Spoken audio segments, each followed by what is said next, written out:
अपनी अपनी उसको म्यूट कर लीजिए या मैं सबको म्यूट कर देता हूँ तो वॉइस नहीं टूटेगी और अपने आप को मैं उस पे ले आता हूँ पिन पे।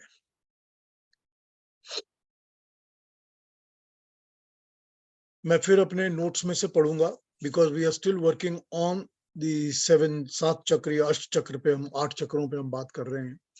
तो मैं फिर से अपने नोट्स में से पढ़ूंगा और मैं होप करता हूं कि मैं इस चीज को दोबारा जैसा आप चाहेंगे वैसा एक्सप्लेन कर दूंगा। As you wish I will explain it to you.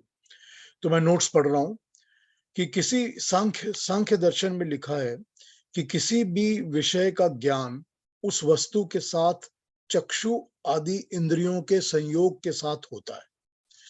जब भी हम किसी चीज का ज्ञान प्राप्त करना चाहते हैं, किसी भी वस्तु का हम ज्ञान प्राप्त करना चाहते हैं, तो हम जब उसके साथ अपनी इंद्रियों का सहयोग करते हैं तो हमको ज्ञान प्राप्त होता है। ठीक है, इसका मतलब क्या है?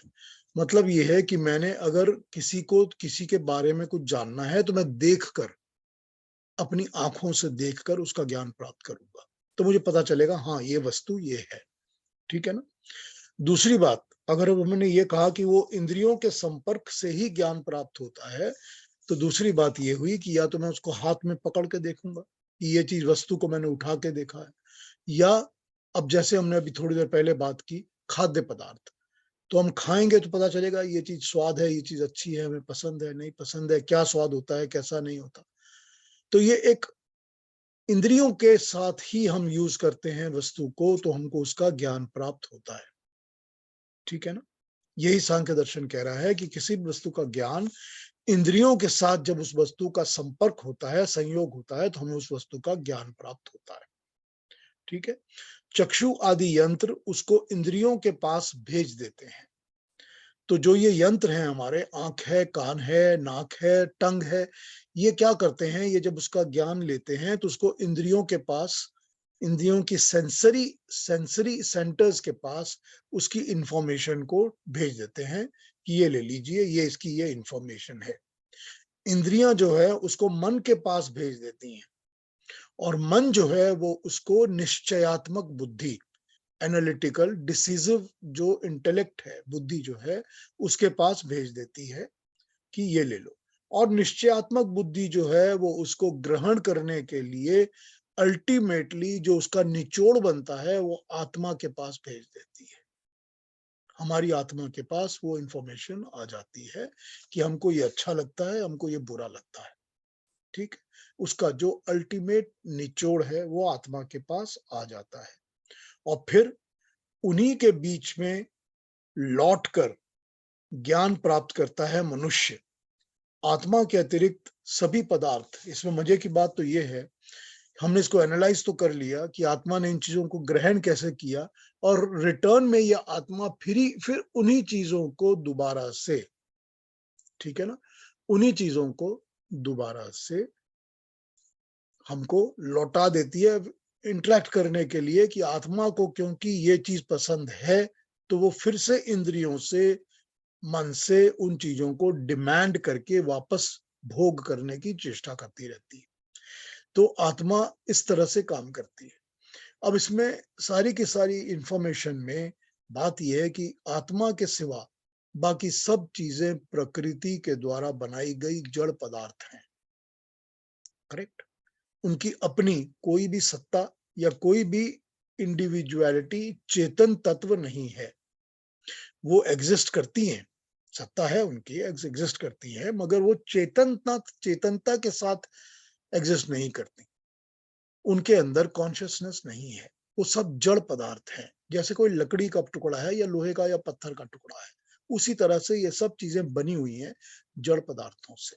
सो मन भी, इंद्रियां भी, इंद्रियों के गोलक भी, और वो पदार्थ भी जिनको वो यूज कर रहे हैं, सब कुछ जड़ पदार्थ है। सिर्फ आत्मा है जो कि कॉन्शियस चीज है। लेकिन आत्मा इन ज्ञान को प्राप्त करने के लिए यूज करती है मन को, इंद्रियों को, और इंद्रियों के अल्टीमेटली जो गोलक हैं उनको, मतलब आंखों को या टूल्स को। तो ये दोनों तरफ से काम करता है कि इंद्रियां जो हैं वो इंफॉर्मेशन आत्मा को भेज रही हैं और आत्मा जो है वो इंद्रियों से दोबारा इंफॉर्मेशन की डिमांड करके कि मुझको ये चीज अच्छी लगती है, इसको यूज करो। करेक्ट। और इसमें इसमें एक बात और बताई गई है जो मैंने पिछली बार भी बताई थी कि जो सूक्ष्म तत्व होते हैं, शरीर का जो सूक्ष्म तत्व होते हैं वो 19 तत्व होते हैं जिससे शरीर बनता है, जो हमारा सूक्ष्म शरीर है। स्थूल शरीर नहीं, जो सूक्ष्म शरीर है उसमें 5 ज्ञान इंद्रियां, 5 कर्म इंद्रियां, ठीक, 5 प्राण, मन, बुद्धि, चित्त और अहंकार, 19। तो 5 ज्ञान इंद्रियां, 5 कर्म इंद्रियां, 5 प्राण, फिर 15 हो गए, और 4 और क्या हुए? मन, बुद्धि, चित्त और अहंकार, अंतःकरण चतुष्टय। इससे वो सूक्ष्म शरीर बनता है। इसी सूक्ष्म शरीर को हम साथ, आत्मा अपने साथ जोड़ लेती है स्थूल शरीर में प्रवेश करने के पहले। ठीक है, प्रिंसिपल्स पे बात कर रहा हूं, इन प्रिंसिपल्स को ध्यान में रखिए, फिर हम आगे चर्चा करते रहेंगे तो इन बातों को समझने में थोड़ी आसानी होगी। अगला पॉइंट ये है कि भोजन पर ध्यान देना आवश्यक है। भोजन के ऊपर ध्यान देना बहुत ज्यादा आवश्यक है। शरीर की जितनी भी क्रियाएं होती हैं, जितने भी कर्म होते हैं, वो सारी शक्तियां भोजन के द्वारा ही उत्पन्न होती हैं। जितनी भी क्रिया शरीर में होती है वो सब भोजन से ही उत्पन्न होती है। मन को शांत रखना और मन को आह्लादित करना, ये भी भोजन के द्वारा ही होता है। भोजन से ही हम मन को एक्साइट कर सकते हैं, भोजन से ही हम मन को शांत कर सकते हैं। पशुओं में भी ये चीज होती है। अगर आप एनिमल्स में देखेंगे तो ये चीज आप देख सकते हैं। आप हाथी को देखिए, हाथी शांत रहता है। हाथी का भोजन देखिए, वो कितना शांत रहता है। और उसी तरह आप देखिए शेर को या बाघ को, कि वो हमेशा उत्तेजित रहता है, और उसका भोजन कैसा है वो भी देखिए आप, कि वो क्या है, कैसा है, क्या नहीं है। करेक्ट। ये चीज ध्यान में रखनी ही पड़ेगी अगर हमको अपने मन को कंट्रोल में रखना है। ऑलराइट। अब प्राणों को अगर वश में करना है, प्राणों को वश में करना है तो भोजन पर कंट्रोल करना पड़ेगा। और प्राणों को अगर हम वश में करते हैं तो संसार की सारी शक्तियां हमारे वश में आ जाती हैं। उसका कारण ये है कि जो प्राण होते हैं, वो प्राण जो होते हैं वो ऐसा तत्व है, जो प्राण होते हैं वो आकाश तत्व से बनते हैं। जो प्राण होते हैं वो आकाश तत्व से बनता है। तो आकाश तत्व क्या है? आकाश है जो कि सारी सृष्टि में हर जगह फैला हुआ रहता है। करेक्ट। वो आकाश के द्वारा बने प्राण वायु से पुश करके शरीर में आते हैं, और वायु की तरह ही वो शरीर में चलते रहते हैं, लेकिन वो बनते हैं आकाश तत्व से। इसीलिए प्राणों को हर प्राणी के अंदर भेज देने की क्षमता परमात्मा में होती है, कि वो आकाश तत्व में से उस प्राण को, क्रिएटेड को, वायु के द्वारा किसी भी प्राणी के अंदर फूंक देता है। जिसे कहते हैं प्राण फूंक दिए, तो वो फूंक देता है किसी भी प्राणी के अंदर उस प्राण को। अब क्योंकि वो आकाश तत्व से बनते हैं, तो जब हम प्राणों पर संयम करना सीखते हैं, जब प्राणों को कंट्रोल में रखना सीखते हैं, सीख जाते हैं, तो हम हर तत्व को, जिसमें भी आकाश है, उस पर हम कंट्रोल सीख जाते हैं। और ऐसा कोई तत्व नहीं है जिसमें आकाश नहीं है, या जो आकाश से घिरा हुआ नहीं है, या जिसके अंदर भी आकाश नहीं है और बाहर भी आकाश नहीं है। ऐसा कोई तत्व नहीं है।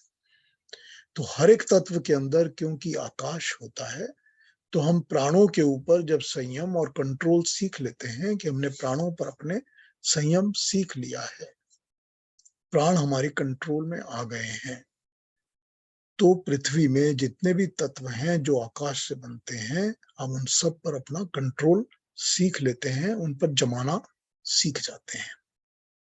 करेक्ट। इसीलिए प्राणायाम की क्रिया को कहा गया है कि प्राणायाम करके अपने प्राणों के ऊपर कंट्रोल करने की प्रैक्टिस करो। जब अपने प्राणों पे कंट्रोल शुरू हो जाएगा, तो होगा ये, आपने देखा होगा या सुना होगा कई बार, कि मैंने तो एक बार ये देखा भी था, वो कलकत्ता में ही, कि कोई एक पर्टिकुलर आदमी था जो इस चीज का शो किया करता था, कि मैं इतनी देर तक गंगा के नीचे चला जाऊंगा, और वो चला जाता था, और वो बहुत देर तक गंगा के नीचे डुबकी मार के बैठा रहता था, क्योंकि वो उसको एक प्राणों को रोकने का अभ्यास हो गया था कि मैं इतनी देर तक अपने सांस को रोक सकता हूँ। अब उस चीज को डेमोन्स्ट्रेट करता था, टिकट वगैरह लेकर या अवार्ड्स वगैरह लेकर काम करता था।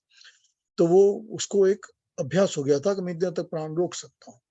तो वो एक प्राणों के ऊपर कंट्रोल मनुष्य को आ जाता है। तो उसको ये होता है कि मैंने प्राणों पे कंट्रोल सीख लिया है। तो ये प्राणों के ऊपर ही जब नियमित और नियम के हिसाब से जब कंट्रोल आ जाता है, जब पूरी तरह से उसको हम अपने वश में करते हैं, तो हम आकाश तत्व को अपने वश में करना सीखते हैं। तब हम किसी भी वस्तु पर अपने कंट्रोल कर सकते हैं। जो भी अलग-अलग किस्म की 32-33 टाइप की सिद्धियां योग दर्शन में बताई गई हैं, योग दर्शन में सिद्धियां बताई गई हैं, वो सिद्धियां प्राणायाम के द्वारा ही अचीव होती हैं। आसनों के द्वारा बहुत कम अचीव होती हैं कि आसन में बैठकर सिद्धि अचीव करता हो मनुष्य। ठीक है कि सिद्ध आसन में बैठता है या नॉर्मल आसन में मनुष्य बैठता है और आसन में वो मेडिटेट करता है या ध्यान लगा सकता है, तो ध्यान से सिद्धि होती है, परमात्मा की प्राप्ति होती है। लेकिन जो फिजिकल सिद्धियां हैं, वो ज्यादातर सभी प्राणों के कंट्रोल से होती हैं। कौन सी सिद्धियां? जैसे कि अपने शरीर को बहुत बड़ा बना लेना, महिमा, या लघुमा, छोटा बना लेना, या मैं बिना किसी सहारे के इस शरीर को यहाँ से ट्रांसपोर्ट करके 10,000 किलोमीटर दूर जाके बैठा सकता हूँ, अपने आप को ट्रेवल कर सकता हूँ। वो चीज की चीज, हर एक चीज जो ऐसी जितनी भी सिद्धियां हैं, वो सारी की सारी सिद्धियां जो होती हैं, या अपने आप को दूसरे किसी के शरीर के अंदर बैठा लेना, इस किस्म की सिद्धियां जो योग दर्शन में बताई गई हैं, वो सब सिद्धियां प्राणों के कंट्रोल से ही होती हैं। तो ये प्राण आकाश तत्व से कंट्रोल से चलते हैं। प्राणों का जिक्र यहाँ पर क्यों आया? प्राणों का जिक्र इसलिए आया क्योंकि प्राण जो होते हैं, उसी के कंट्रोल करने से हम ये सारे के सारे चक्रों को, हम सारे के सारे चक्रों को एज वी विश उस तरह से एक्टिवेट करके कंट्रोल करके चला सकते हैं। क्योंकि ये सारे के सारे चक्र जो शरीर के अंदर हैं, वो प्राणों से ही उत्साहित होते हैं, प्राणों से ही चलते हैं, प्राणों से ही वो कार्यरत होते हैं। काम भी उनका प्राणों से ही होता है। जब तक प्राण शरीर में नहीं होंगे, वो चक्र काम नहीं करेंगे, और करेंगे तो डेड होंगे, मरे हुए होंगे। तो उनको एनलाइवन करने के लिए, जीवित करने के लिए हमारे को प्राणों का अभ्यास करना बहुत आवश्यक होता है। तो प्राणायाम के द्वारा ही हम अपने चक्रों को एक्साइट कर पाते हैं। तो हमने अभी तक दो बातें की हैं। एक बात हमने की है अपने मन के बारे में, और हमने की है आत्मा के बारे में। तो हमने ये देखा है कि आत्मा और मन और प्राण, ये तीन अलग अलग इंग्रेडिएंट्स हैं। प्राण प्रकृति द्वारा नहीं बनते, प्राण प्रकृति द्वारा नहीं बनते। मन प्रकृति द्वारा बनता है। मन प्राकृतिक वस्तु है, वो प्रकृति की जड़ वस्तु है, प्रकृति द्वारा बनता है, उसको हम यूज करते हैं। आत्मा प्रकृति द्वारा नहीं बनती। आत्मा अलग अपनी इंडिपेंडेंट एंटिटी है, जीवात्मा। उसको कोई नहीं बनाता, कोई नहीं बिगाड़ता, वो है और है, बस। इसी तरह से तीन फैक्टर्स हमने अभी स्टडी किए हैं, जो कि हमको जानने होते हैं जब हम चक्रों की बातें करते हैं। फिर से हमने चक्रों के 7 चक्रों की बातें कौन सी की थी? हमने सबसे पहले कहा था कि जो बॉटम पे एकदम नीचे शरीर के, मतलब जब हम बैठते हैं तो शरीर का लोएस्ट पार्ट जो होता है, उसको हम कहते हैं मूलाधार, जहां पर रीढ़ की हड्डी जाके खत्म हो जाती है। रीढ़ की हड्डी का लोएस्ट पॉइंट जो होता है, जहां पर रीढ़ की हड्डी नीचे जाके, जो स्पाइनल कॉर्ड है वो नीचे जाके खत्म हो जाती है, वो सबसे लोएस्ट पार्ट को हम मूलाधार चक्र कहते हैं। वो एक ट्रायंगल शेप का होता है, पद्म कहा जाता है, पद्म फूल की तरह।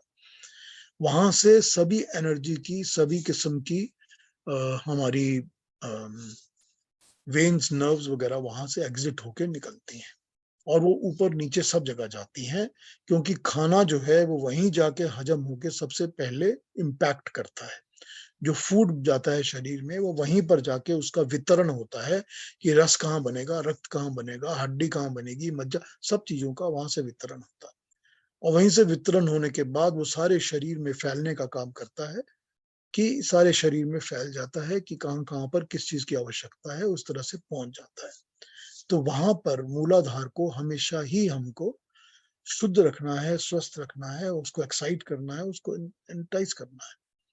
तो मूलाधार चक्र सबसे नीचे है, जहां पर रीढ़ की हड्डी सबसे बॉटम में जाती है। मूलाधार से ही जो बेसिक 3 नर्व्स जिनकी योग दर्शन बात करता है वो निकलती हैं। वहां से जो सीधी रीढ़ की हड्डी के साथ निकल के मस्तिष्क में ऊपर तक सहस्रार तक सीधी चलती है, एकदम स्ट्रेट लाइन व्हाइट स्ट्रीक की तरह, उसको सुषुम्ना कहा जाता है।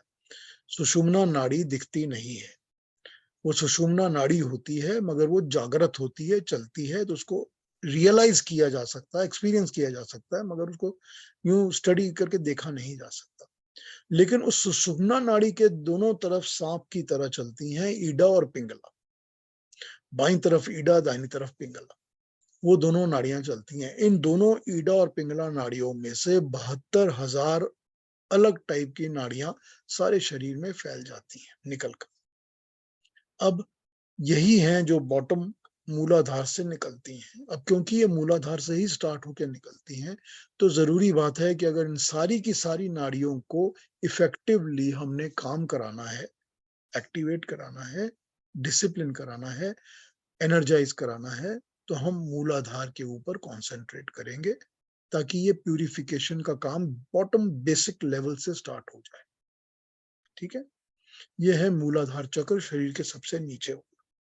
उसके ऊपर का चक्र होता है स्वाधिष्ठान चक्र, जो नाभि और मूलाधार के बीच में होता है, जो रिप्रोडक्टिव ऑर्गन्स को कंट्रोल करता है। उसको स्वाधिष्ठान कहते हैं, स्वाधिष्ठान चक्र। वो भी एक पद्म की तरह होता है, फूल फ्लावर की तरह, मगर वो उसके ऊपर कंट्रोल होके चलता है, वो भी मूलाधार होता है। अब उसके ऊपर जो नाभि होती है उसको हम मणिपुर चक्र कहते हैं। नाभि चक्र, मणिपुर चक्र। मणिपुर चक्र से भी सारी स्टमक की एक्टिविटीज कंट्रोल होती हैं। पेट में जो खाना जाता है, जो हजम होता है, जो बाकी स्टमक की एक्टिविटीज होती हैं, वो सब की सब कंट्रोल होती हैं नाभि चक्र के साथ या मणिपुर चक्र के साथ। मणिपुर चक्र के ऊपर, हार्ट के ऊपर, हम कहते हैं अनाहत चक्र। अनाहत चक्र को हृदय चक्र भी कहते हैं, अनाहत चक्र भी कहते हैं।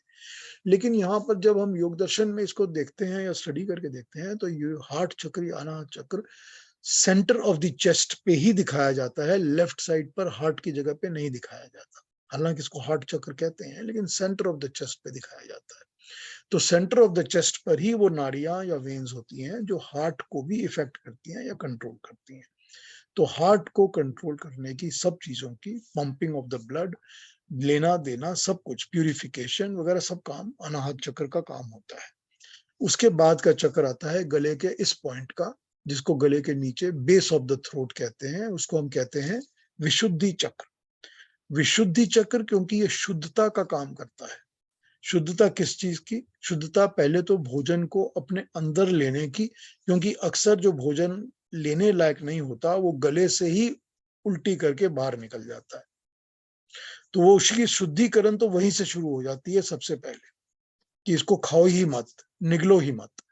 तो एक विशुद्धि उसकी होती है। दूसरी विशुद्धि होती है थ्रोट में वाणी की, आवाज की, कि आवाज शुद्ध कहाँ से होती है और आवाज में शुद्धता कहाँ से आती है और शब्दों में शुद्धता का चयन कहाँ से आता है। तो विशुद्धि चक्र इसको कहते हैं। तो वो वेन्स और नर्व्स यहाँ पर जो कॉन्सेंट्रेटेड होती हैं, वो विशुद्धि चक्र को कंट्रोल करती हैं। विशुद्धि चक्र मेडिटेशन के लिए बहुत अच्छी जगह माना गया है। बहुत सारे लोग जो होते हैं वो विशुद्धि चक्र पे ऊपर ध्यान लगा के मेडिटेट कर सकते हैं, करते हैं। विशुद्धि चक्र के बाद आज्ञा, नेक्स्ट चक्र आता है आज्ञा चक्र, जो यहाँ पर तीसरी आंख जहाँ होती है, सेंटर ऑफ द फोरहेड, या दो भवों के बीच में जो सेंटर पॉइंट कहा गया, जहाँ हम बिंदी लगाते हैं, उसको आज्ञा चक्र कहा गया है। क्योंकि वहां से हमारी सारी इंटेलेक्चुअल ब्रेन की जो काम है वो सारे वहां से कंट्रोल होकर वहां से चल रहे हैं। तो उसको हमने आज्ञा चक्र कहा। आज्ञा चक्र भी मेडिटेशन के लिए एक बहुत ही अच्छी स्पॉट है, जिस पर लोग ध्यान लगाते हैं। सातवां चक्र जो होता है वो सहस्रार चक्र, centre of the head, centre of the top of the head को हम सहस्रार कहते हैं। उसको ब्रह्मरांध्र भी कहते हैं, ब्रह्मरांध्र या सहस्रार, उसको सहस्रार चक्र कहा जाता है। तो ये हमारे 7 चक्र हैं जिनके ऊपर हम बात करते हैं। लेकिन अब क्योंकि वेदों में अष्ट चक्र कहा गया है हमारे शरीर को, और 8वें चक्र की बात नॉर्मली योग दर्शन में नहीं है, इसीलिए वेस्टर्न वर्ल्ड को तो 8वें चक्र का पता ही नहीं है। और बहुत बहुत सारे लोग जो हमारे भी कल्चर में काम बात करते हैं, वो 8वें चक्र की बातें नहीं करते। मगर अष्ट चक्र है तो अष्ट चक्र है। तो 8वां चक्र हमने माना है कि वो हमारी टंग की टिप को माना गया है, ललना कहते हैं उसको, ललना। ललना टंग का 8वां चक्र। 8वां चक्र टंग का इसलिए कहा गया है क्योंकि ये चीज वाणी जो है मनुष्य की, वो बहुत ज्यादा तेजस्वी होती है, बहुत काम करती है, बहुत एनर्जाइज होती है और एनर्जी क्रिएट करती है। और वाणी केवल अपने ही शरीर में या अपने ही अंदर नहीं करती है, वो सारे विश्व में सब जगह क्रिएट करती है। हर एक जो लोगों के हम लेक्चर सुनते हैं, जो लोगों की हम बातें सुनते हैं, वो बातों से ही हमें पता चल जाता है कि कितने एक्साइटिंग होते हैं, कितने ज्यादा इफेक्टिव होते हैं, कितने ज्यादा तेजस्वी होते हैं, कौन से शांत करने वाले होते हैं, अच्छी बातें, बुरी बातें, हमको लेक्चर बातों से ही पता चल जाता है। तो वाणी का ये काम है। तो इस वाणी के इस चक्र के ऊपर किस तरह से इसको मेडिटेट किया जाए, कॉन्सेंट्रेट किया जाए, एक्टिवेट किया जाए, रेगुलेट किया जाए, ये सारा काम उस 8वें चक्र, ललना ललना चक्र के ऊपर डिपेंड करता है, उसी से हम काम करते हैं। तो ये हो गए हमारे सारे के सारे चक्र, ठीक है ना? अब इस पर यह है कि हर चक्र का स्थान से फोकस्ड एंड कॉन्सेंट्रेटेड एनर्जी जब ड्राइव होती है और मूलाधार से ऊपर उठती है फनल की तरह फोकस बनकर, तो एक ताकतवर शक्ति बन जाती है और प्रवाह तेज व प्रभावशाली हो जाता है। और इन सब से सुषुम्ना के माध्यम से ये ऊपर उठती है। जब ये एनर्जी मूलाधार से फनल की तरह फोकस्ड और कॉन्सेंट्रेटेड होकर ऊपर उठती है, तो ये सुषुम्ना से उठती है ऊपर, उस नाड़ी से जो स्ट्रेट चलती है पीछे, उसमें से ये ऊपर उठती है। और तब ये आत्मा और शरीर के जाल को निश्चेष्ट, शरीर के जाल से निश्चेष्ट होकर पृथक होकर यत्र तत्र विचरण करती है, अलौकिक विषय में ज्ञान प्राप्त करती है। अब जब ये एनर्जी मूलाधार से ऊपर उठती है और मूलाधार से ऊपर उठकर सुषुम्ना से चलकर जब ये हमारे ऊपर तक आती है, तब ये क्या होता है कि हमारी जो एनर्जी लेवल्स हैं, वो हमारे अपने ही शरीर में नहीं, वो सारे इधर उधर के एटमॉस्फेयर के जितने भी और ताकतवर चीजें हैं, उनके ज्ञान को प्राप्त करती है और उनके ज्ञान को प्राप्त करके हमें उसका अनुभव दिलाती है, हमको उसका अनुभव दिलाती है। जब ये सुषुम्ना नाड़ी एक्साइट होती है और जब नीचे से पूरी की पूरी एनर्जी की तरह उठती है, फनल की तरह पूरा का पूरा कॉन्सेंट्रेटेड मेडिटेटेड ऊपर तक उठती है और सहस्रार तक जाती है, तो ये सहस्रार तक जाने के बाद हमारे को अंदर से ज्ञान चक्षु को खोलती है, हमारे ज्ञान को ये ओपन करके अडेप्टेबल बनाती है, ताकि हम इधर उधर से बाकी ज्ञान को सीख सकें। तो हम उस वक्त अगर हमारा उस ध्यान अवस्था में बैठने के पहले कोई एक मेडिटेटिव सब्जेक्ट हमारे दिमाग में रहता है कि मुझे इस पर्टिकुलर वस्तु के बारे में ज्ञान प्राप्त करना है, तो वो ज्ञान हमें उस अवस्था में प्राप्त हो जाता है, क्योंकि उस अवस्था में हमारा जो ज्ञान चक्षु है, जो हमारे अंदर की जो ज्ञान चक्षु हैं, वो खुल जाते हैं और उसको अडेप्ट करते हैं, उस ज्ञान को अडेप्ट करते हैं। क्योंकि परमात्मा का ज्ञान तो हमेशा ही सारे एटमॉस्फेयर में फ्लो कर रहा है। परमात्मा ज्ञान का ज्ञान हर जगह, हर समय, हर वक्त अवेलेबल है।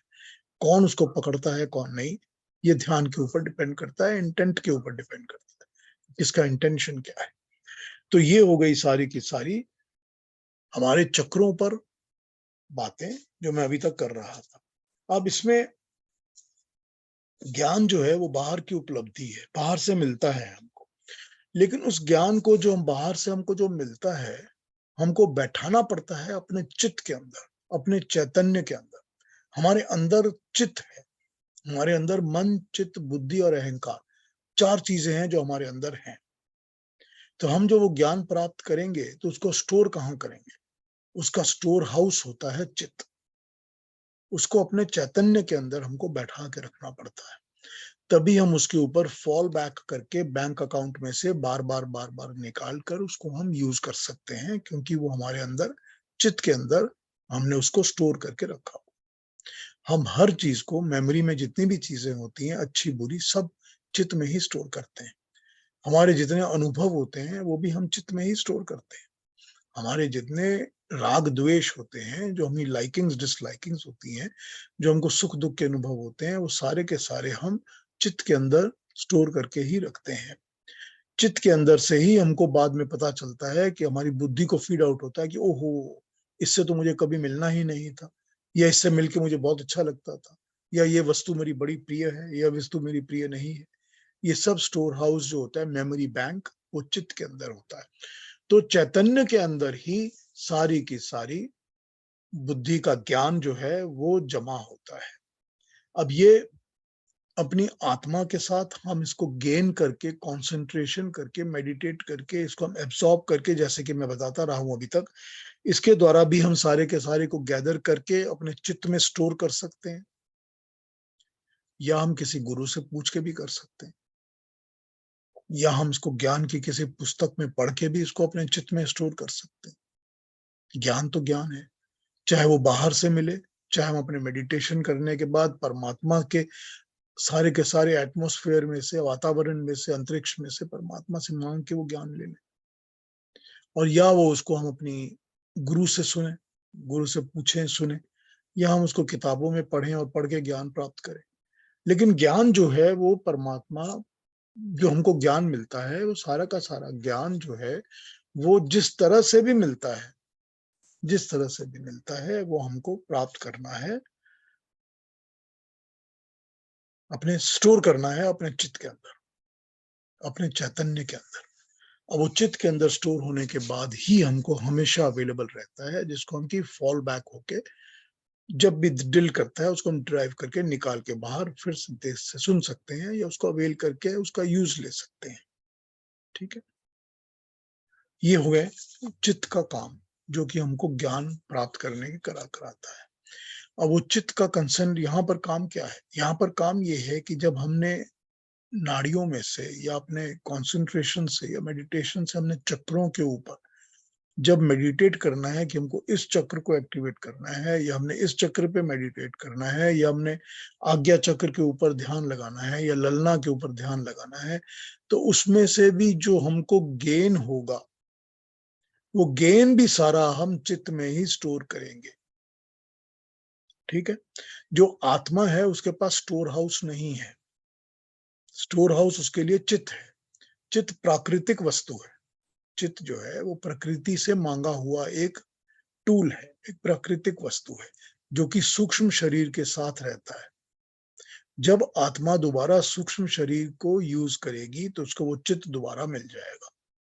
एक ही सूक्ष्म शरीर एक ही आत्मा के साथ हमेशा रहता है, तो वो उसी सूक्ष्म शरीर में से लेकर दोबारा चित्त को रिकनेक्ट करके उसमें से, बैंक हाउस में से फिर ड्रॉ करती रहेगी आत्मा कि अच्छा क्या अच्छा था, क्या बुरा था, मुझको इन्फॉर्मेशन देते रहो। फिर उसी तरह से बुद्धि और मन भी काम करेंगे, क्योंकि वो भी प्राकृतिक वस्तुएं हैं। वो भी उस चित्त में से ही मन जो है वो ड्रॉ करेगा कि क्या था, मैंने जो लास्ट टाइम अच्छा लगा, बुरा लगा। फिर बुद्धि एनालाइज करेगी कि हाँ, ये तुम्हारे लिए डिफिकल्ट था, ये तुम्हारे लिए डेंजरस था, ये तुम्हारे लिए बहुत अच्छा था, लुभावना था। Everything will come back from the same bank of storage जो रखा हुआ है। तो हम जो ये इंद्रियों अपने चक्रों पे काम करते हैं, ये चक्रों पे काम करने के बाद ये सारी की सारी जो इंफॉर्मेशन हमको मिलती है, ये सारी की सारी चित्त में स्टोर होती है, चैतन्य में स्टोर होती है। स्टोर होने के बाद उस चित्त को ही हम यूज करते हैं दोबारा से मन और बुद्धि के द्वारा, या अहंकार के द्वारा किसी भी काम को करने के लिए। यही आत्मा का बिजनेस चलता है, एक्सचेंज चलता है, कि वो इस तरह से ही काम करती है हर बार। तो जो हमारी आत्मा है वो इम्प्रेशन तो लेती है, अच्छा बुरा जो भी है उसका इम्प्रेशन लेती है। फिर वो स्टोर हाउस चित्त में से ही विड्रॉ करके देखती है कि अच्छा, ये जो ज्ञान मिला था इसको मैं अब कैसे यूज कर सकता हूँ। तो ये आत्मा जब अगले शरीर में, तीसरे शरीर में, चौथे शरीर में जहां भी जाती है, वो उस ज्ञान को साथ लेके जाती है, क्योंकि उसने स्टोर किया हुआ है अपने चित्त के अंदर। आत्मा को ये ज्ञान है। और आत्मा को ये ज्ञान भी है, और वो ज्ञान का सारा स्वरूप जो है, सारा का सारा मटेरियल जो है, वो उसने चित्त में स्टोर किया हुआ है। फिर वो उस चित्त में से ही ड्रॉ करके वापस अज्ञान को मन और बुद्धि से एनालाइज करा के, अहंकार के द्वारा एनालाइज करके दोबारा से रीयूज करना शुरू कर देती है। ठीक है, ये सारा का सारा काम, ये चक्र जो है वो किस तरह से इम्पैक्ट होते हैं, या हमने उसको किस तरह से इम्पैक्ट करना है, ये सारी उन बातों की स्टडी, उन बातों का चर्चा, उन बातों के ऊपर हमने बात की थी। मन तो हमेशा ही चंचल रहता है, मन को तो वासनाएं खींचती रहती हैं। अभी हम लोग इसी बारे में बात कर रहे थे कि मन जो है वो तो हमेशा ही चंचल रहता है और हमेशा ही वासनाएं उसको खींचती रहती हैं। डिसिप्लिन करने के लिए मन के ऊपर बहुत कड़ी तरीके से हमको काम करना पड़ता है, नहीं तो डिसिप्लिन नहीं होता।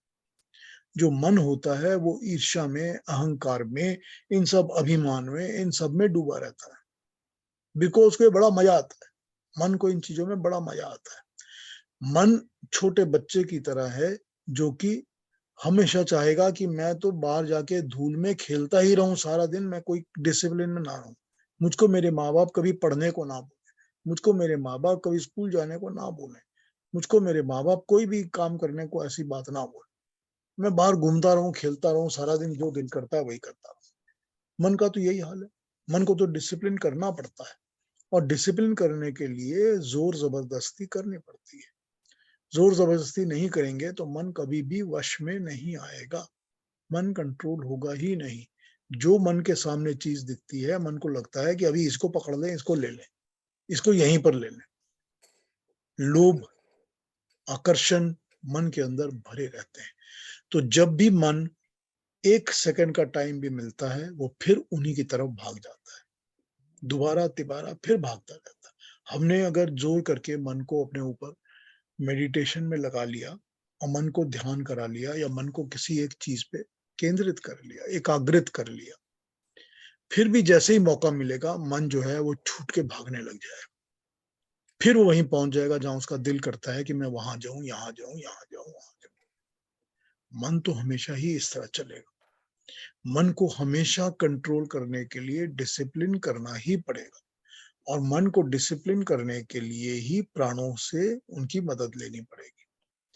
और मन ही है जिसको हम सबसे पहले इन चक्रों के ऊपर ध्यान लगाने के लिए बाध्य करेंगे कि मुझे ध्यान लगाना है अपने 7 चक्रों के ऊपर, तो तुम इनके ऊपर बैठो, यहाँ पर आओ, यहाँ पर अपने आप को बैठाओ, यहीं पर रहो, भटको मत, इधर-उधर मत जाओ। तो ये मन को ही हमने सारा टाइम इस काम पे लगाना है, और मन को इन कामों पे लगाने के लिए हमको प्राणों के द्वारा, प्राणों की मदद लेनी पड़ती है। तो प्राण जो हैं वो हमारे जब तक रहेंगे, जब तक हम उनको कंट्रोल में रखेंगे, जब तक हम ये काम करते रहेंगे, तब तक हमारा मन कंट्रोल में रहेगा। और जब मन कंट्रोल में नहीं रहेगा तो हम मेडिटेट या ध्यान नहीं लगा पाएंगे, चक्र अपना काम करते रहेंगे। जो चक्रों का काम है, चक्रों का काम अगर खाना खा के पेट का काम है कि वो पेट के खाने को हजम करे, हजम करके उसके रस को इधर-उधर भेजे। मूलाधार का काम है कि वो सारे शरीर के अंदर उसको डिवाइड करके डिस्ट्रीब्यूशन करे। विशुद्धि चक्र का काम है कि वो अपनी एनर्जी को प्रिजर्व, कंसंट्रेट करे। और हृदय चक्र का काम है कि वो पंप करता रहे ब्लड को ऊपर, वो अपना काम करते रहेंगे, सब अपना काम करते रहेंगे। चक्रों का काम ही है करना। चक्र sensitive spots in the body हैं जहां पर कॉन्फ़िगरेशन या meeting of multiple veins and nerves होती हैं और वो काम करती हैं। फिजिकली इतना ही है। ये इंपॉर्टेंट बॉडी के वो पार्ट्स हैं जहां पर बहुत सारी वेन्स और नर्व्स इंटरेक्शन करती हैं, एक दूसरे के साथ कन्फिगर होती हैं, और वो मिलने के बाद वहां से एक particular type of energy create करके उसी के साथ वो काम करती हैं। तो पेट के पास वो नर्व्स जब मिलती हैं, जुलती हैं, वो काम करना शुरू करती हैं, तो डाइजेस्टिव काम शुरू कर देती हैं। ठीक, उसी तरह से जब वो विशुद्धि चक्र के पास आकर वेन्स, नर्व्स जितनी भी हैं, वो मिलती हैं, जुलती हैं और वो काम करना शुरू करती हैं, तो वो विशुद्धिता का काम करती हैं, गल्प करने का, आवाज निकालने का, साउंड क्रिएट करने का, ये सारा काम करती हैं। वही वेन्स और नर्व्स होती हैं जो जब यहाँ से नीचे जाती हैं, तो वो पेट का काम करती हैं। वही वेन्स और नर्व्स होती हैं, जब वो ऊपर आती हैं थोड़ा सा तो वो हृदय का काम करती है, करेक्ट? क्योंकि उनकी कॉन्फ़िगरेशन उस तरह बनती है, क्योंकि वो उसी तरह से बनी क्रिएट होती हैं कि इस जगह पर आने के बाद वो इस तरह का काम करेंगी, बिकॉज़ वो फिगर मिलने के बाद उनकी फिगरेटिव उस तरह से एक्टिविटी होनी शुरू हो जाती है, वो कॉम्बिनेशन परम्यूटेशन से बनता है। वो अपना काम तो हमेशा ही करती रहती, करती भी रहेंगी। हमने कभी भी वेन्स और नर्व्स के काम को डिस्टर्ब या कुछ भी नहीं किया, वो सारे शरीर में, हर एक मनुष्य के, हर एक प्राणी के शरीर में काम करती रहती।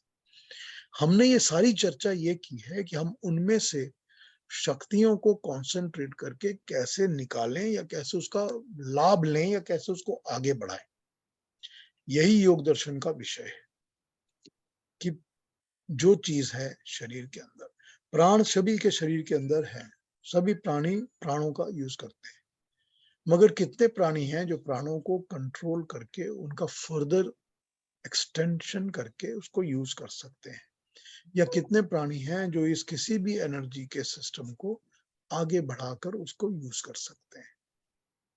सारा यही है ना योग दर्शन, कि हम शरीर तो सबका है, सबका शरीर चल रहा है, उठते बैठते हैं, खाते पीते हैं, इधर उधर जाते हैं, भागते दौड़ते हैं, सबका शरीर काम कर रहा है, मगर उस शरीर को हम थोड़ा सा डिसिप्लिन करने के बाद किस तरह से ये काम करें कि हमारे आसन के द्वारा हम ये एक्टिविटी शरीर की अच्छी करें, बढ़ाएं, या हम इसके बाद प्राणों से कंट्रोल करके प्राण की एक्टिविटी को थोड़ा और आगे पीछे करके बढ़ाएं, या अच्छा करें या बुरा करें।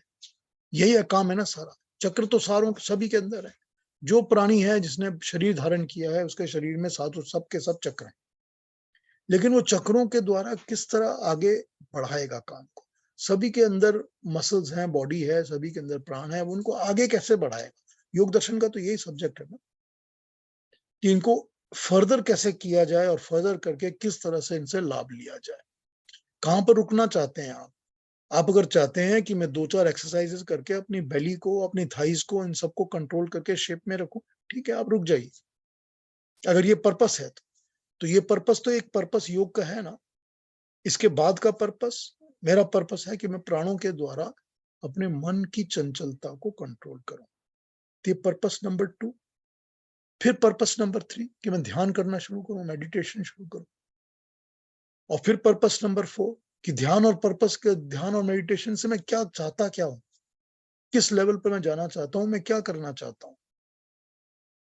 फिर उसके बाद का पर्पस, फाइनल पर्पस, मैं तो परमात्मा से मिलना चाहता हूं, क्योंकि योग तो है ही परमात्मा से मिलन करने का साधन।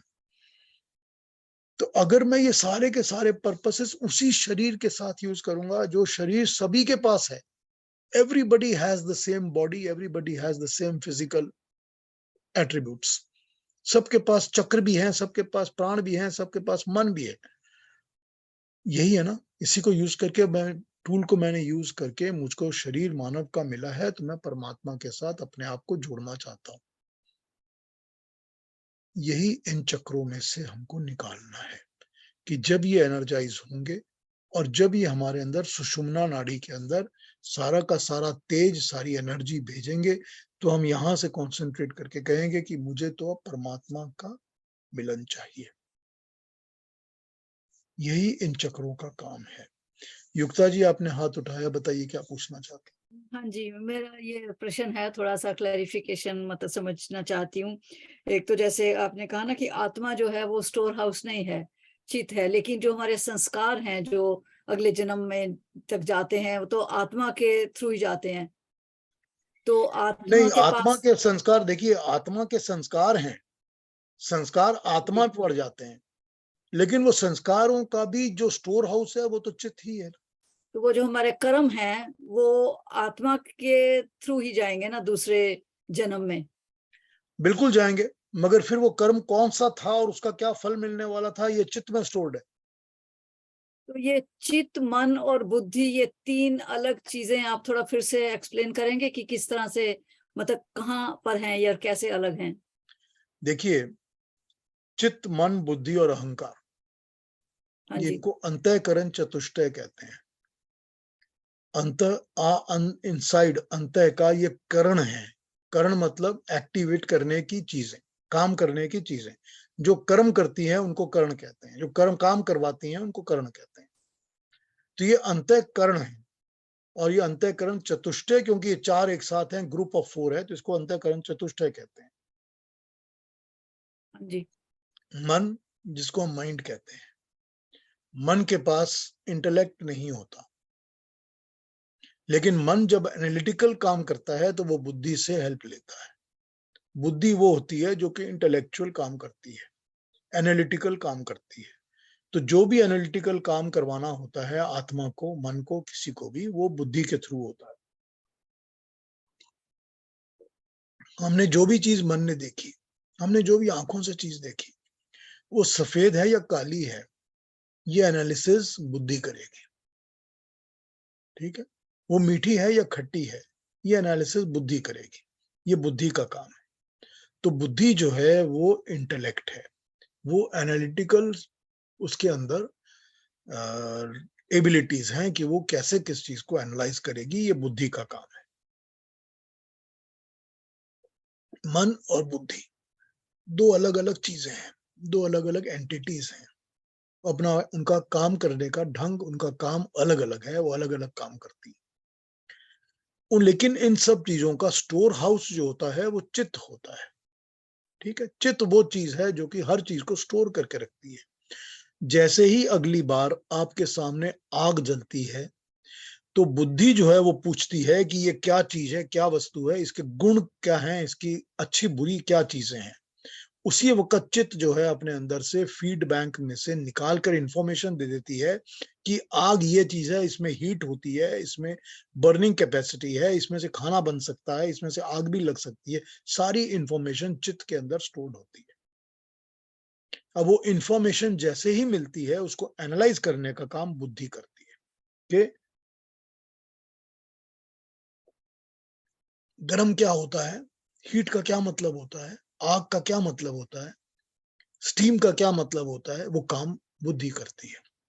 और फिर अब मेरा दिल कर रहा है कि मैं इसके ऊपर चावल बैठा दूं और चावल बना के भात खाऊं, ये काम मन का होता है। मन काम कर रहा है। चावल गलेंगे, ये बुद्धि का काम है। बुद्धि बताती है कि इतना पानी डालो, इतना चावल डालो, तो चावल गलकर भात बन जाएंगे। लेकिन मन कहता है कि मुझको भात खानी है, तो इसलिए मैंने ये काम करना है। ये मन, बुद्धि और चित्त, इनकी एक्टिविटी, इनके काम है इस तरह से। इसमें अभी भी कंफ्यूजन हो तो पूछ लीजिए, मैं बता दूंगा फिर से, थोड़ा और एग्जाम्पल के साथ समझा दूंगा। नहीं, अच्छा, आ गया अब समझ में, ये आपने एग्जांपल अच्छी दी। ठीक है, ये होता है हम्म, सारा काम मन, बुद्धि और चित्त का। ये सारा हम्म, का सारा काम मन, बुद्धि, चित्त का है। अहंकार इसमें वो काम करता है कि मैं, इसमें मैं कहाँ है। देखा, मैंने कितने अच्छे चावल बनाए, मैं हमेशा ही अच्छे चावल बनाता हूँ, मैं बहुत अच्छा कुक हूँ, मैं तुमसे अच्छा हूँ, तुम मुझसे नहीं अच्छी हो सकते, मैं तुमसे अच्छा हूं। ये मैं का काम है। तो जब मैं का काम आता है तो वो अहंकार का काम। तो वहां पर मन, बुद्धि, चित्त और अहंकार इस तरह काम करते हैं। अरुणा जी, आपने हाथ उठाया, पूछिए। ये जो आपने अभी बताया उसका ही थोड़ा और क्लैरिफिकेशन मुझे चाहिए था, इसलिए ये मैं सवाल पूछ रही हूँ। तो क्या एनिमल्स में जो ह्यूमन बीइंग्स नहीं है, जिनको मनुष्य का जन्म नहीं मिला है, उनके पास चित्त नहीं होता? ये मैं इसलिए पूछ रही हूँ क्योंकि हम कहते हैं कि वो तो सब प्री डिसाइडेड है, वो सब इंस्टिंक्ट के ऊपर काम करते हैं, वो ज्यादा बुद्धि नहीं चलाते। तो चित्त के फ्रॉम पॉइंट ऑफ व्यू से क्या फर्क है हम में और नॉन ह्यूमंस में? नहीं, हर एनिमल में उतना ही चित्त है जितना हमारे अंदर है। एप्लीकेशन वो कितना कर पाता है, उसकी लिमिटेशन क्या है, ये अलग बात है। उसकी लिमिटेशंस वो हैं कि वो जिस शरीर में जन्म लेता है, वो शरीर के हिसाब से ही काम करता है। लेकिन लेकिन आप देखेंगे कि कोई जानवर, कोई भी जानवर, अब आपने कभी कोई कुत्ते वगैरह पाले होंगे, तो आप ये देखेंगे कि दो कुत्ते हैं, लेकिन वो दोनों कुत्ते एक ही किस्म का खाना पसंद नहीं करते। एक को एक टाइप का डॉग फूड पसंद है, दूसरे को दूसरा टाइप का पसंद है, क्योंकि वो भी उसके चित्त के अंदर स्टोर्ड है कि मुझे ये अच्छा लगता था। तो वो उसका भी जो मन है वो चित्त के थ्रू ही काम करता है कि मेरे स्टोर हाउस में क्या था। या उसके चित्त के अंदर ये स्टोर्ड था कि मैं इस किस्म की भाग दौड़, इस किस्म की एक्टिविटीज कर सकता हूं, ये मेरे चित्त ने मुझे बताया है, मैं उस तरह की करूंगा। और या मैं लेजी हूं, ये मेरे चित्त ने मुझे बताया है कि मैं भाग दौड़ में इंटरेस्टेड नहीं हूं, मैं लेजी हूं। हर जानवर एक से दूसरा अलग होता है। हर बर्ड एक से दूसरी अलग होती है। हर कीड़ा एक से दूसरा अलग होता है। हमको नहीं लगता, हमको नहीं दिखता, हमको समझ में नहीं आता, मगर सब दूसरे अलग अलग होते हैं।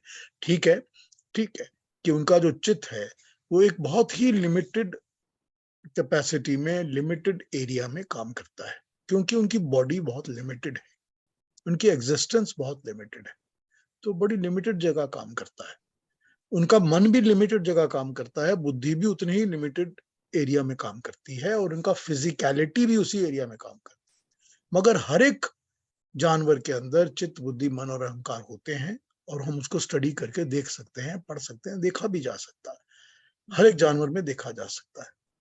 क्यों एक ऐसा जानवर है जो कि एक पर्टिकुलर चीज को पसंद करता है, उसी जगह जाता है, उसी जगह बार बार जाता है, उसी वस्तु की तरफ ध्यान देता है, दूसरा नहीं देता? क्यों ऐसा होता है? करेक्ट, ये इसीलिए होता है क्योंकि हर एक में, हर एक जानवर का मन, बुद्धि, चित्त और अहंकार अलग अलग होते हैं। ये ठीक है कि उनको एक बॉडी की लिमिटेशंस में डाल दिया जाता है, तो बहुत एक्स्ट्रा, बहुत बहुत लेवल तक, बड़ी हद तक वो उसी बॉडी की उसमें काम करते हैं, उससे बियॉन्ड नहीं जा पाते। ये सच है। हम भी तो इंसान होते हुए जो नॉर्मल ह्यूमन बींग्स हमको दिखते हैं, हमारी भी तो लिमिटेशंस हैं। हम भी उसी एक बॉडी के लेवल तक ही जा पाते हैं बस। हम तो ये कहते नहीं कि हमारे चित्त ने हमको बताया या मन ने हमको बताया कि हम खड़े होकर उड़ना शुरू करें और उड़ के हम अगले बिल्डिंग तक चले जाएं। हम नहीं कर पाते। क्यों नहीं कर पाते? क्यों बर्ड कर पाती है और हम नहीं कर पाते? क्योंकि हमारी बॉडी के भी रिस्ट्रिक्शंस हैं। तो हम अपनी बॉडी के रिस्ट्रिक्शंस को समझकर, हमारा चित्त, मन, बुद्धि भी उसी तरह काम करता है जितनी हमारी रिस्ट्रिक्शंस है। हर बॉडी में, फिजिकल बॉडी में इसी तरह काम करता है चित्त, मन और बुद्धि और अहंकार, और होता सब में है, होता सभी में है। Does that answer it, Aruna ji? Yes yes, very nice, thank you. हाँ जी, इंदिरा जी आपने कुछ पूछना था? श्वेता जी आपने कुछ पूछना है? हाँ जी हाँ सर, श्वेता जी बताइए। मेरा एक ये क्वेश्चन है, ये मन, बुद्धि, चित्त और अहंकार, तो ये किसी पर्सन के लिए क्या, ये मतलब जैसे हम, आपने बताया कि कोई चीज ठंडा है या गर्म है, ये हमारी बुद्धि बताती है, राइट? जी, लेकिन जैसे मैं किसी से अच्छी हूँ या वो मेरे से अच्छा है, ये कौन बताता है? ये भी अगर पुराना कोई चीज है तो ये भी आपको बुद्धि ही बताती है, लेकिन ये इंफॉर्मेशन का फीड चित्त के द्वारा मिलता है। चित्त हमको ये रिमाइंड करा देता है कि इसको पहले देखा था, ये शक्ल हमको याद है, या ये मनुष्य का नाम याद है, ये हमको याद है। फिर इमीडिएटली उस पर बुद्धि काम करती है कि ओहो हाँ हाँ, ये अच्छा था, बुरा था, मुझे अच्छा लगता था, मुझे बुरा लगता था, I want to meet, I don't want to meet, ये आपको उसी वक्त बुद्धि बता देगी। लेकिन फीडबैक आपको चित्त से मिलेगा, और ये बताएगी आपको बुद्धि की ये क्या करना था, इसके बारे में क्या नहीं करना था। अब करूं कि नहीं करूं ये डिसीजन मन लेगा। मन ये सोचेगा हाँ यार क्या है इसमें, अच्छा चलो चलते हैं, मिल लेते हैं। कितनी बार होता है कि हमारी बुद्धि कहती है कि ये सही नहीं है, ये गलत नहीं है, फिर भी मन नहीं मानता है। सब होता है ना कभी कभी कि बिल्कुल बुद्धि होता है, बोल रही है लेकिन, बिल्कुल तो होता है, ऐसा बिल्कुल। मन क्योंकि चंचल है मन, तो हर जगह भटकता रहता है। मन का तो दिल करता है चलो और भी करें और भी। मन की तो सारी क्रियाओं को बुद्धि रोकती है, बुद्धि ही रोकती है ना। मेरा तो दिल करता है कि जितनी लड़कियां, जितनी औरतें सड़क पे मिलती है मैं सबके साथ प्रेम करूं। बुद्धि रोकती है ना मुझे कि क्या कर रहे हो बेवकूफ। हर मन की क्रिया को मेरा दिल करता है कि मैं खाता ही रहूं, कि मैं रसगुल्ले खाना शुरू करूं तो एक बार में 50 खाऊं। कहीं ना कहीं तो बुद्धि रोकती है ना कि डोंट बी स्टूपिड। मन की क्रियाओं को बुद्धि रोकती है, मन की क्रियाओं को कंट्रोल बुद्धि करती है। बुद्धि उसको जस्टिफिकेशन देती है कि ये करो या ये मत करो।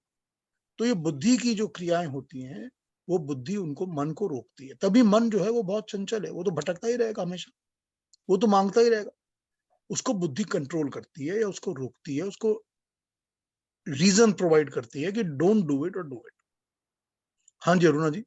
हाँ, मुझे एक दूसरे अभी विषय पे आपको याद दिला दूं कि आपने कहा था ललना केंद्र है और उसकी वजह से हमारा जो शब्द निकलते हैं, हमारी जो वाणी होती है, वो कितनी इफेक्टिव या प्रखर।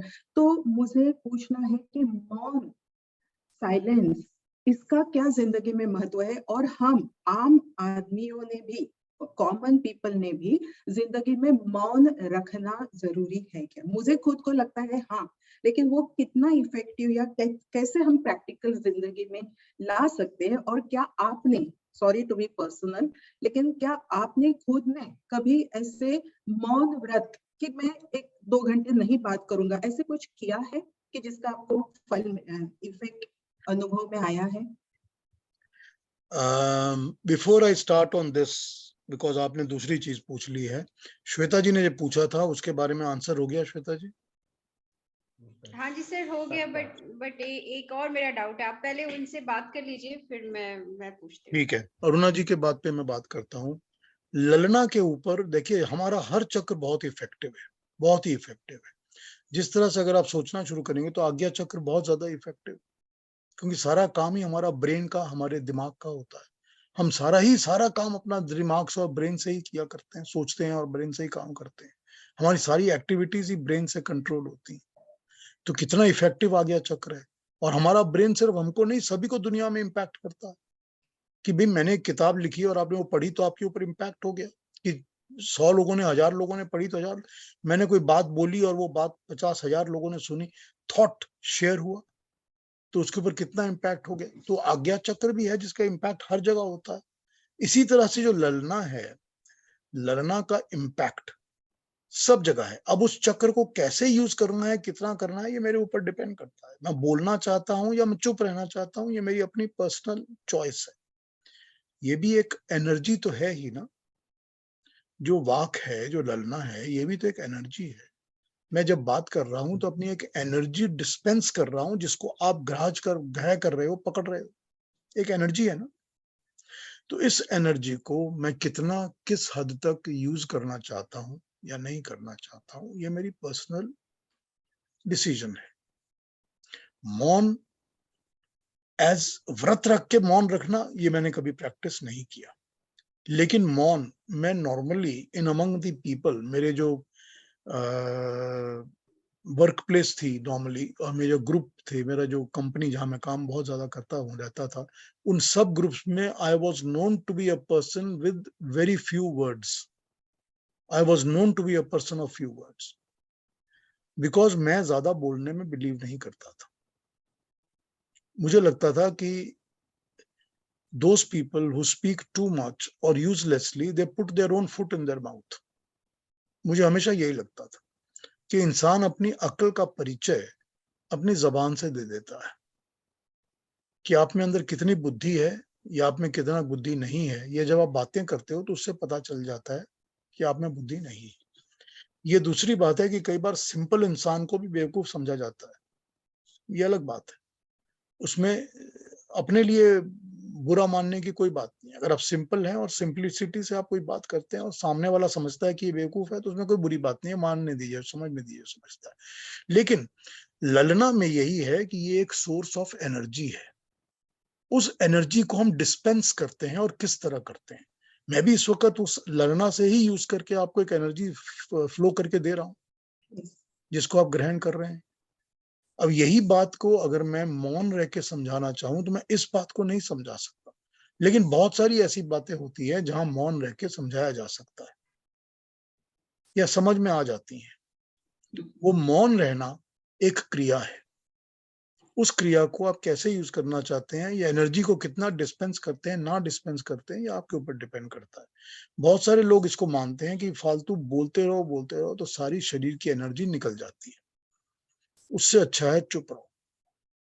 तो इसको आप व्रत माने या ना व्रत माने, एक ही बात है। अगर मैं व्रत मान के कहता हूं कि मैंने सारा दिन खाना नहीं खाना, ये दूसरी बात है। या मैं अपनी चॉइस से ही सारा दिन खाना नहीं खाता हूं कि मेरा दिल नहीं कर रहा, वो दूसरी बात। इफेक्ट तो दोनों का एक ही है, असर तो एक ही है, मैं जैसे मर्जी करूं। लेकिन ये मौन जो होता है, उसकी क्रिया बहुत अच्छी होती है। क्योंकि मैं ये समझता हूं कि हर मनुष्य को ये सोचना चाहिए कि मैं कहाँ कितना क्या बोलूं और कहाँ ना बोलूं। बिकॉज ये उसकी बुद्धि का परिचय देता है, उसके मन का परिचय देता है। तो यहाँ पर मेरा मौन से इतना ही वो है, इतना ही मेरा कहना है, मगर आई डोंट से दैट किसी को मौन व्रत रख के करना चाहिए या नहीं करना चाहिए। अब मेरे एक कजन है, वो कहते हैं कि मैंने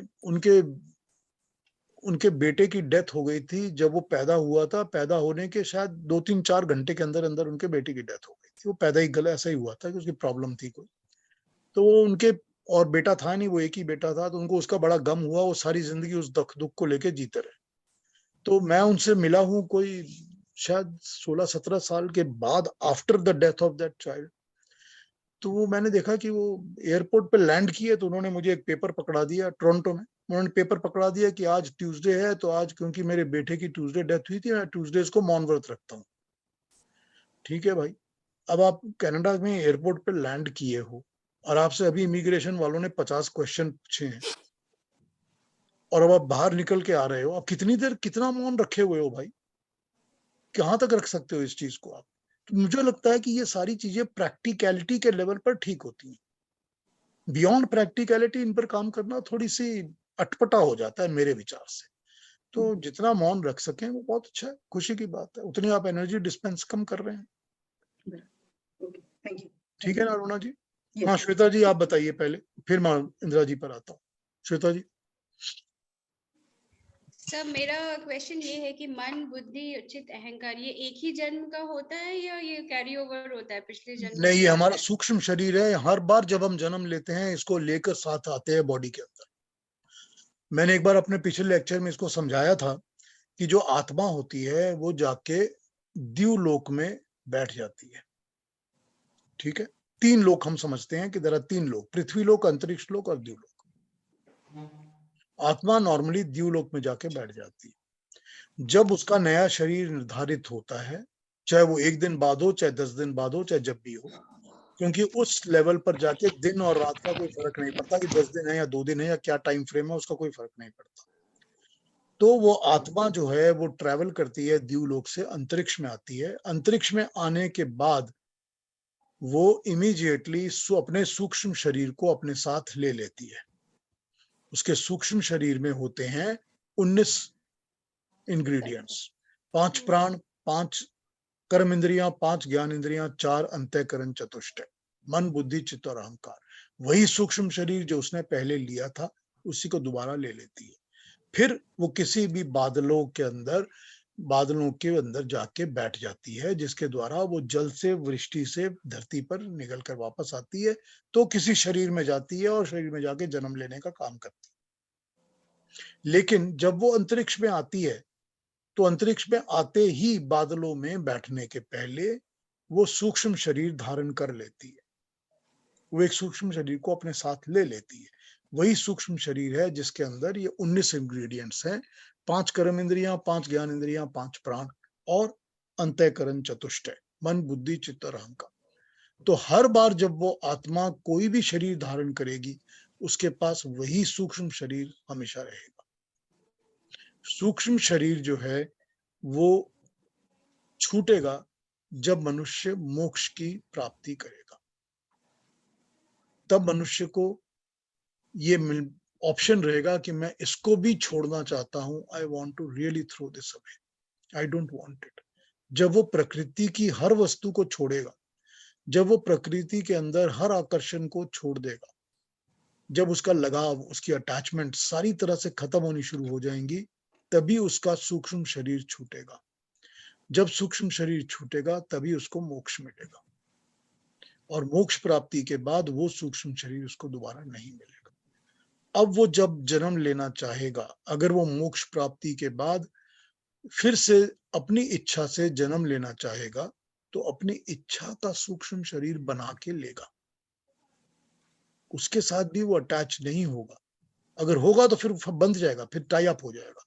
नहीं होगा फिर वो उसको छोड़ेगा, फिर दोबारा अपनी मोक्ष की स्थिति में पहुंच जाएगा। ये भगवान कृष्ण समझाते हैं गीता में। तो जब वो अवतरित होते हैं तो अपने हिसाब से ही, अपनी चॉइस से ही, अपनी रिक्वायरमेंट्स के हिसाब से अपना सूक्ष्म शरीर लेते हैं, फिर वो धरती पर आते हैं। लेकिन जब तक मनुष्य का सूक्ष्म शरीर प्रकृति से बनी हुई चीजें हैं, जब तक नहीं छूटेंगी, तब तक मनुष्य को मोक्ष नहीं मिलेगा। ये है सूक्ष्म शरीर का काम। समझा रहा हूँ कि कंफ्यूज कर रहा हूँ श्वेता जी? नहीं समझ में आ रहा है मुझे, लेकिन तो इसका मतलब अगर कोई आत्मा इस जन्म में अहंकारी है या उसके चित्त में या बुद्धिमान है, तो आगे जन्म में भी वैसे ही होगा। तो बिल्कुल बुद्धिमान जो है वो बिल्कुल बिल्कुल बिल्कुल, यही तो इंडिविजुअलिटी है ना, यही तो हर मनुष्य को अलग बनाती है। जो ज्ञान आपने प्राप्त किया वो ज्ञान रहेगा, अगले जन्म में भी रहेगा, उसके आगे भी रहेगा, ज्ञान हमेशा रहेगा, कहीं नहीं जाएगा। उसी तरह से जो अहंकारी आत्मा में गुण होते हैं सूक्ष्म शरीर के अंदर, वो मनुष्य जब जन्म लेगा तो अहंकारी ही होगा। इसीलिए आपको बहुत सारे लोग मिलते हैं जिनमें बहुत ज्यादा अहंकार है, किसी में कम है, किसी में ज्यादा है, किसी में बुद्धि ज्यादा है, किसी में बुद्धि कम है। वो इसीलिए मिलते हैं क्योंकि वो सब के सब पिछले जन्मों के स्टोर हाउस की, पिछले जन्मों के गुणों को साथ लेके जन्म लेते हैं। And that is what makes every individual different. इसीलिए तो हम सब अलग अलग हैं। किसी में ये चीज ज्यादा है, किसी में वो ज्यादा है, किसी में ये ज्यादा है, किसी में बहुत अहंकार है, किसी में नहीं है। इट कैन बी चेंज ना, जैसे एक लाइफ बिल्कुल में बिल्कुल, हम सब चेंज करने के लिए ही तो जन्म लेते हैं। हम चाहते हैं जो हमारे दुर्गुण हैं उनको हम कंट्रोल करें, उनको हम इरेडिकेट करें। बिल्कुल, हम जन्म लेते हैं कि मैं बहुत अहंकारी मनुष्य हूं, मुझे इस चीज का आभास होता है कि मुझ में बहुत अहंकार है, अब मुझे इस चीज को रोकना है। I don't want to have this anymore, it is giving me trouble. तो जब मनुष्य डिसीजन ले लेता है, यही तो बात है ना सारी, रियलाइजेशन तब होती है when you realize that I have a problem, then you can control the problem. अगर आप रियलाइज ही नहीं करेंगे तो आप प्रॉब्लम को कंट्रोल ही नहीं करेंगे।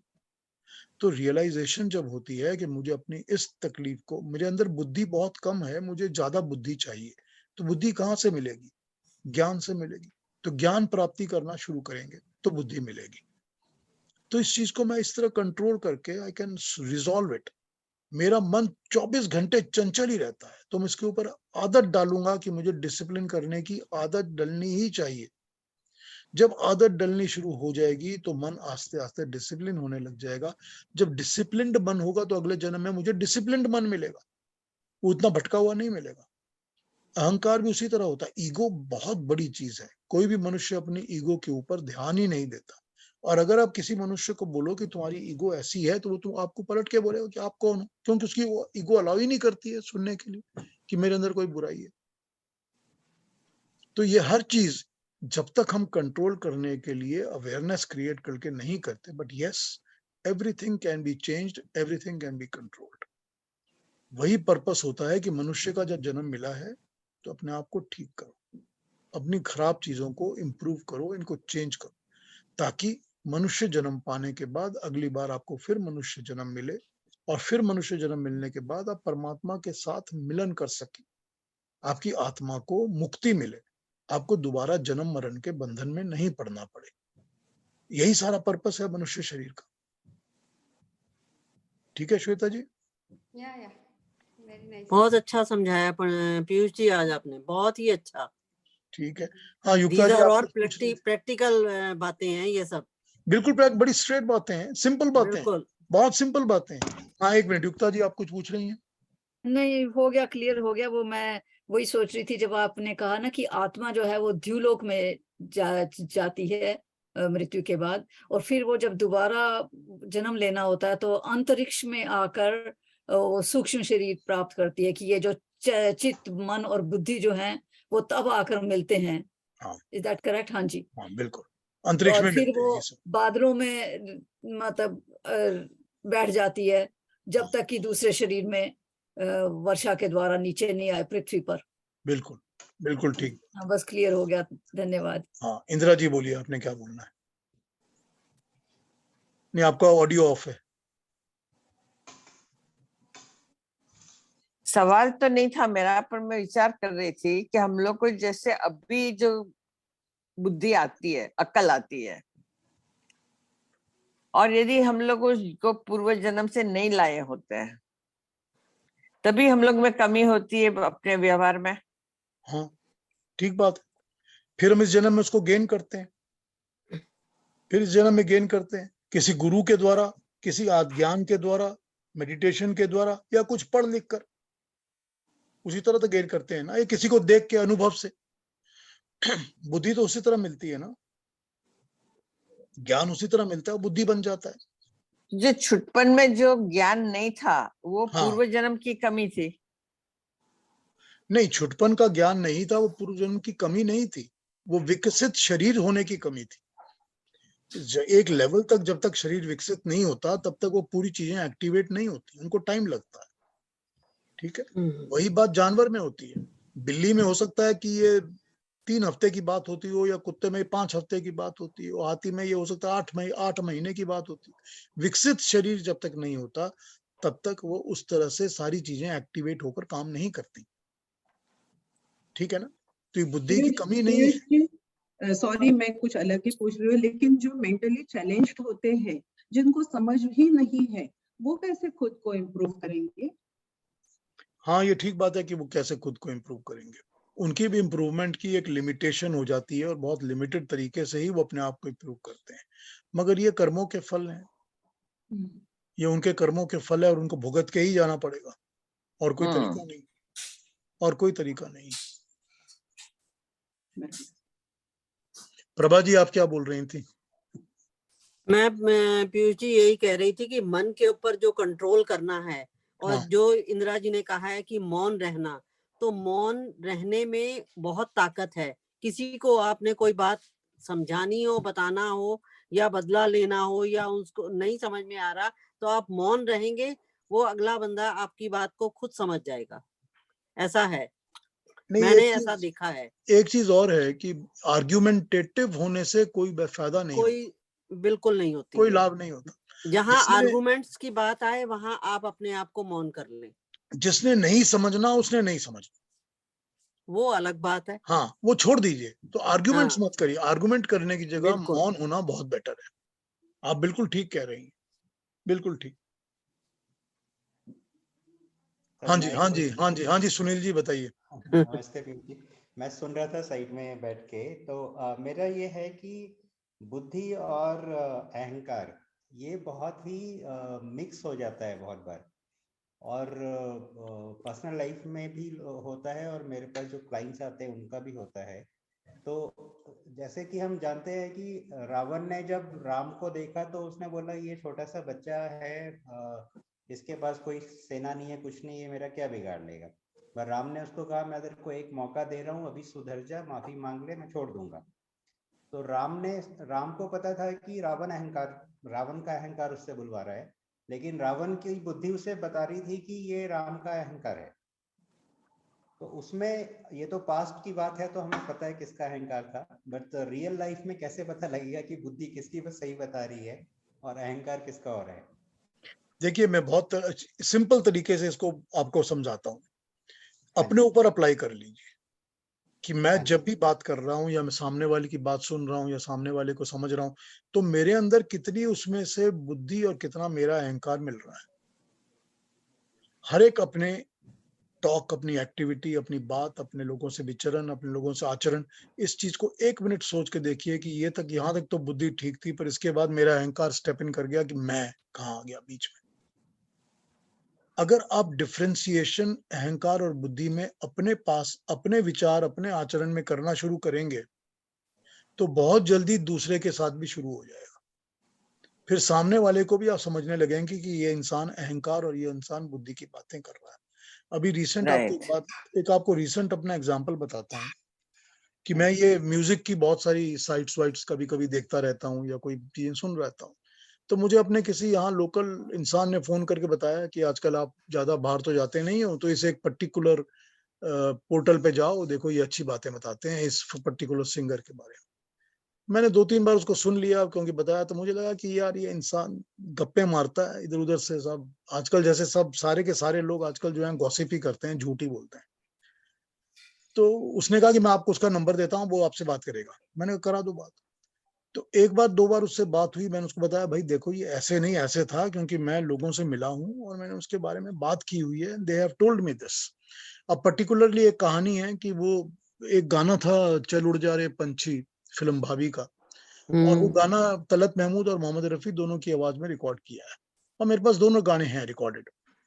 तो उसने कोई कहानी बताई उसको लेके कि ऐसा हुआ, रफी साहब ने ये किया, तलत ने ये किया, उसके बाद मैंने उसको कहा इतनी कहानी क्यों बनाते हो यार, ये जो इसके राइटर थे, गाने के लिखने वाले थे, राजेंद्र कृष्ण, उनसे हमने बात की हुई है, उसने हमको इसकी रियलिटी बताई हुई है। राजेंद्र कृष्ण ने हमको ये कहा कि ऐसे ऐसे हुआ था, इसको मान लो। अब मैंने उसको बता तो दिया, अब उसकी ईगो में ये चीज फिट नहीं होती है, तो उसने मेरे को एक वो नोट भेजा अपने व्हाट्सएप में कि जो लोग झूठ बोलते हैं उनको चाहिए कि झूठ बोल के माफी मांग लिया करें। ठीक है, अब मैंने इसको कहा कि मेरे को तुमसे झूठ बोलने की जरूरत क्या थी? अब तुम्हारी ईगो को अगर इतनी सी भी नहीं समझ में आती कि हमने राजेंद्र कृष्ण से बात की है और उन्होंने कहानी हमको ये बताई है, and you don't want to accept it, don't accept it. मैंने उसको ब्लॉक कर दिया, ऐसा thank you very much, I have known you enough, block करके छोड़ दिया मैंने, दोबारा मैंने उससे बात ही नहीं करनी। तो एक लेवल में आपको दूसरे इंसान की बुद्धि और ईगो में फर्क पता चल जाएगा, ठीक है ना? जैसे ही आपको एनालाइज करने से पता चल जाता है कि सामने में ईगो काम कर रही है, ये आपकी एक सेंसिटिविटी होती है जो उसको समझना शुरू कर लेगी। उस सेंसिटिविटी को तो क्रिएट करके, डेवलप करके बनाना पड़ेगा, शुरू हो जाती है। इंट्यूशन से होता है। हाँ, इंट्यूशन से होता है, बिल्कुल। होता क्या है कि जैसे आपने बहुत अच्छा एग्जांपल दिया, आपने उनको सही बताया, उन्होंने सोचा आपका अहंकार है, और वो इस हद तक गए कि सामने से उन्होंने आपको झूठा भी बोल दिया। नहीं, इसमें एक बात लेकिन पता है क्या होती है? इसमें बात ये होती है कि आप देखेंगे कि जितने भी मोहम्मद रफी के फैंस हैं, क्लब्स हैं, वो किशोर हाँ कुमार जी, को गालियां देते रहते हैं। जितने वो किशोर तो कुमार के फैंस हैं, वो मोहम्मद रफी को गालियां देते रहते हैं। वो ये और भूल हम जाते जब हैं छोटे कि होते थे, और जब हम छोटे होते थे, तो जितने भी तलत महमूद के फैन होते थे, वो मोहम्मद रफी को गालियां देते रहते। तो ये होता वही ये है यहाँ पर कि पीपल डोंट रियलाइज कि if somebody has to be good doesn't mean कि दूसरे किसी को गालियां देनी पड़ेगी भाई। यस यस इसका कोई यस, मतलब थोड़ी है। डोंट डू दीज एक थिंग्स। एक को बड़ा करने के लिए दूसरे को छोटा दूसरे को करना बुरा जरूरी बोलना नहीं। जरूरी नहीं होता ना। तो यही एक इश्यू है यहाँ पर। तो ये लोग को ये समझ में, इनकी ईगो में ये चीज नहीं बैठती। तो जब ईगो में ये चीज नहीं बैठती तो आप रीजन नहीं कर सकते। आप रीजन नहीं कर होती सकते, फिर आपको पता चल जाता है कि यहाँ पर अहंकार ज्यादा है और बुद्धि कम है। ठीक है ना? ये बड़ा इजीली समझ आ जाता है। वो मेरे मेरे भी फोन में बहुत नंबर ब्लॉक हो जाते हैं बार बार, तो मैं ठीक ही करता हूँ। ठीक है। ठीक है, thank you sir, thank you so much. नहीं, बट ये ईगोज और इंटेलेक्ट को समझने में आप, this is how you can understand. क्योंकि सबसे इजी तरीका होता है कि अपने को पहले एनालाइज कर लीजिए। अगर आप अपने को एनालाइज करेंगे और उसको समझाना शुरू करेंगे और बताना शुरू करेंगे, तो फिर सामने वाले का एनालाइज एंड पकड़ना बहुत इजी हो जाएगा। क्योंकि एप्लीकेबिलिटी एक ही होती है।